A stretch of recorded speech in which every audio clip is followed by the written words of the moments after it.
A document that was never supposed to leave a classified briefing room is now circulating among defense analysts,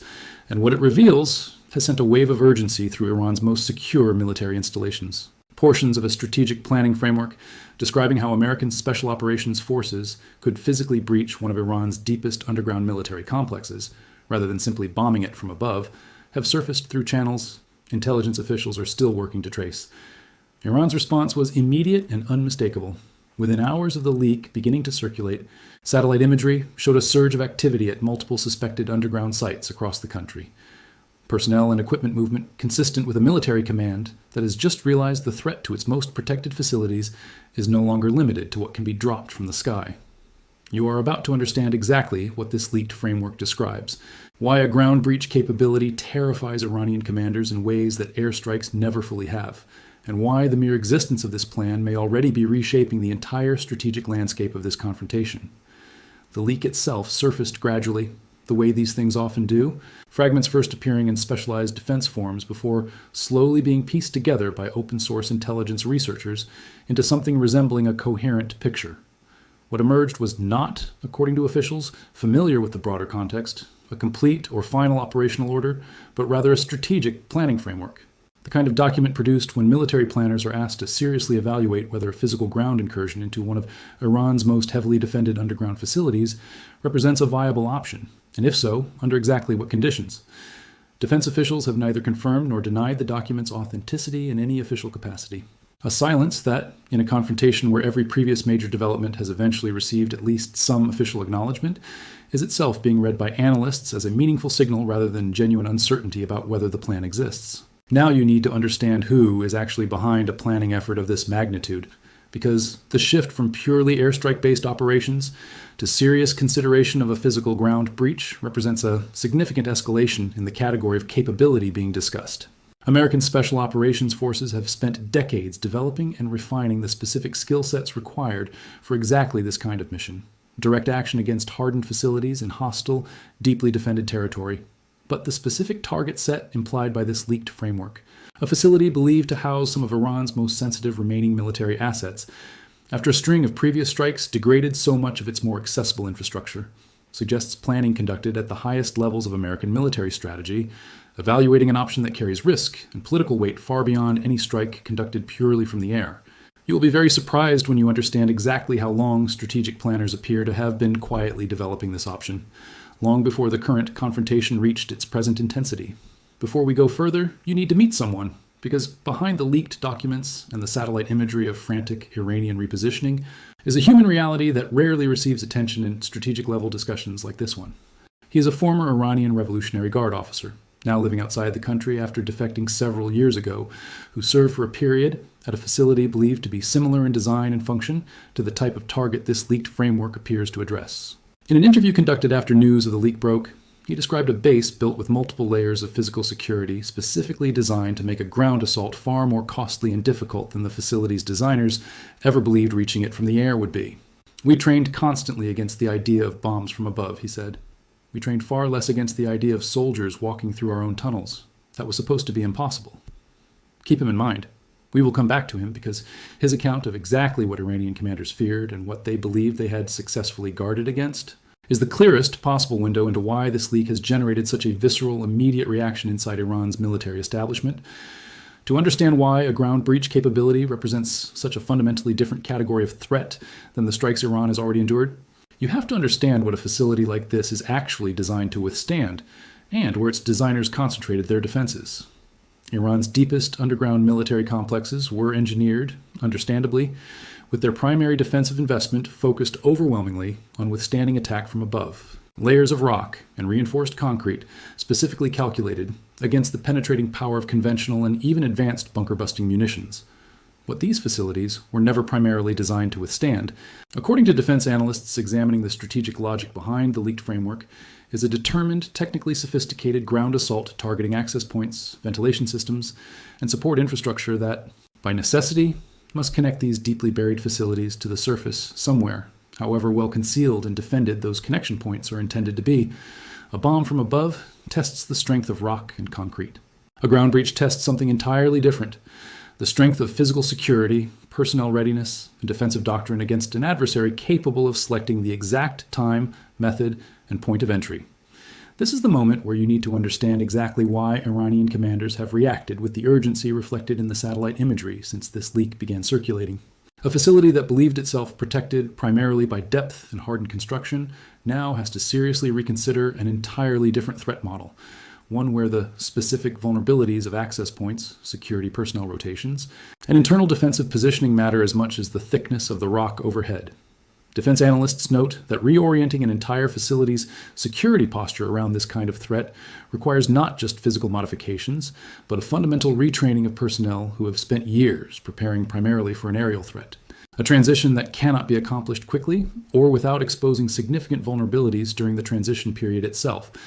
So now the obvious question, and it is the one dominating discussion across defense circles studying this leak right now. Does the existence of this planning framework mean a ground assault is actually imminent? Or does it represent one option among many being evaluated, without any specific decision yet made to actually execute it? Here is where you need to resist the dramatic conclusion that a full ground assault is inevitable. Because strategic planning frameworks of this nature are routinely developed for a wide range of contingencies, many of which are never actually executed, existing specifically so that decision makers have viable options available if circumstances warrant, without any of those options representing a confirmed operational commitment. What the leak genuinely confirms is narrower but still significant, that serious high-level planning. For exactly this category of operation exists and has reached a level of maturity sophisticated enough to produce the kind of detailed strategic framework that leaked, a level of readiness that itself changes Iran's strategic calculations regardless of whether the option is ever actually exercised. This is the moment where the true cost of this leak and the underlying capability it reveals has to be measured, and the cost operates on both sides of this confrontation simultaneously. For Iran, the immediate cost is measured in the urgent, expensive, and inevitably imperfect scramble to harden physical security and access points across every facility that might plausibly be considered a similar target. A defensive overhaul that pulls resources and attention away from other pressing priorities at a moment when Iran's military and economic capacity is already stretched to its breaking point. For the United States, the cost of this leak is measured differently in the strategic value lost when a planning option that derived much of its power from surprise and uncertainty becomes, at least partially, a known quantity that Iranian defensive planners can now begin actively preparing against, narrowing the window in which such an option, if it were ever authorized, could be executed with the element of surprise that any operation of this nature would depend upon heavily for its chances of success. The human cost, as it has throughout this entire confrontation, sits closest to the personnel now facing an entirely new category of anxiety at facilities across Iran. Soldiers and technical staff assigned to underground positions long considered among the safest postings in the Iranian military, precisely because of their depth and distance from any plausible ground assault, must now reconsider whether their assignment carries a fundamentally different risk profile than the one they originally understood. A psychological burden that Iranian commanders are reportedly struggling to manage, even as they scramble to implement the physical security changes the leak has made urgently necessary. Now, let's take the Steelman seriously, because there is a genuinely serious argument that this leak, regardless of its origin, represents a significant and possibly damaging loss of strategic advantage that will complicate American planning for years, not just for this specific confrontation. Critics familiar with special operations planning argue that ground breach options against hardened facilities derive an enormous percentage of their viability specifically from the element of surprise, from an adversary being caught genuinely unprepared for a category of threat they had not seriously trained against. A leak that alerts Iran, and by extension every other nation studying this incident,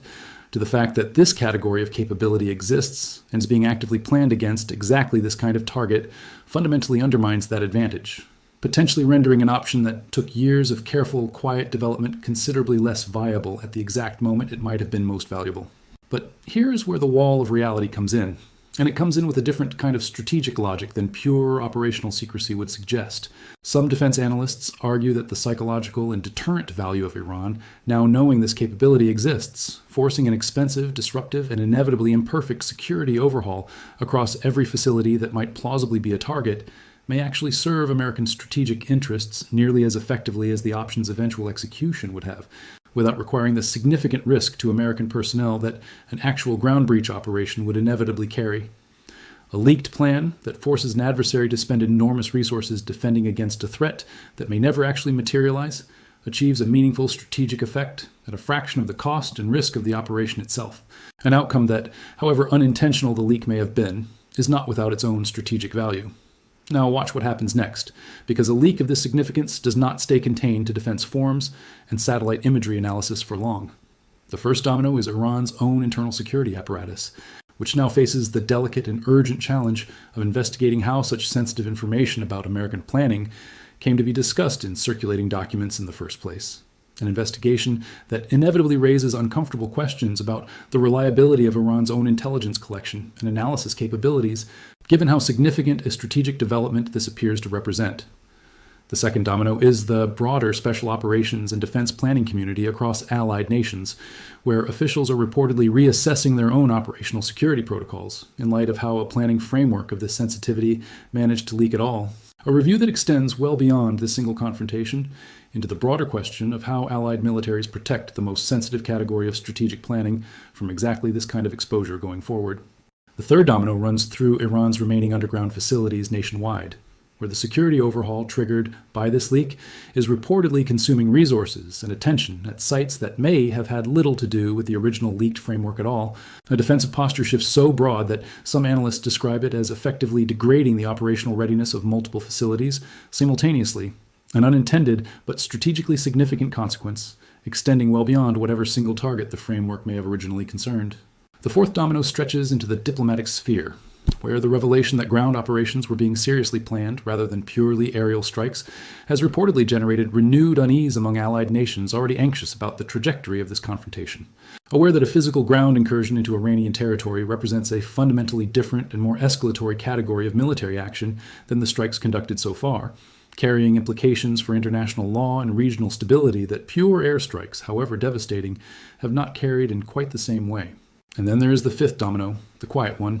playing out inside America's own defense and intelligence oversight structure, where the leak itself has triggered an urgent internal investigation into exactly how a planning document of this sensitivity came to be exposed. An investigation that carries real consequences for the individuals and processes involved, regardless of how the broader strategic confrontation with Iran ultimately resolves.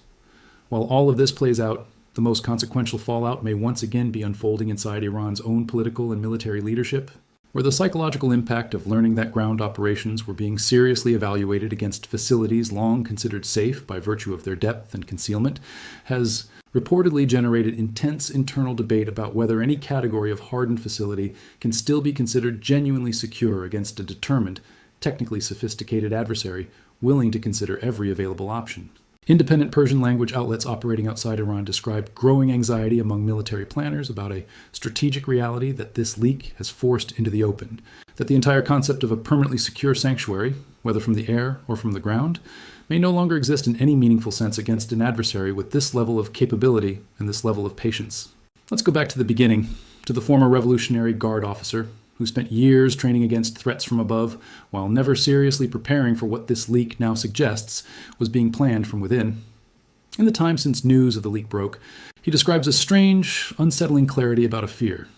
He says many personnel at facilities like the one he once served at quietly carried but rarely spoke aloud, the sense that depth and concealment alone, however extensive, might never be enough to guarantee genuine safety against an adversary determined and capable enough to consider every possible avenue of approach. He does not know, and cannot know from outside the country, exactly how seriously Iran's current leadership is taking this specific leaked framework, only that the frantic activity now visible at facilities across the country suggests an answer that Iranian officials have gone to considerable lengths to avoid stating publicly. For years, Iran built its underground defensive doctrine around a single foundational assumption that sufficient depth and sufficiently concealed construction represented a permanent guarantee against any threat willing to attack only from above. This leak, regardless of whether the plan it describes is ever actually executed, has permanently shattered that assumption, forcing a military establishment already reeling from a string of devastating losses to confront the possibility that no defensive strategy built purely around depth and concealment can ever again be considered genuinely complete. Iran's leadership can respond to this leak, however serves its immediate political and security needs. But every soldier now reassigned to reinforce access points they were never trained to defend. Every commander scrambling to retrain personnel against a threat model they believed impossible only weeks ago. And every analyst now studying exactly what this leaked framework reveals about the evolving nature of this confrontation already understands the uncomfortable truth sitting beneath the surface of every mountain complex Iran has ever built. There is no direction left from which Iran's most hardened facilities can consider themselves truly safe. And the moment that realization spread was the moment Iran's entire underground strategy quietly stopped working. Thank you for watching. Please like the video and comment your thoughts because the story is still developing, and we will be here to follow exactly what comes next.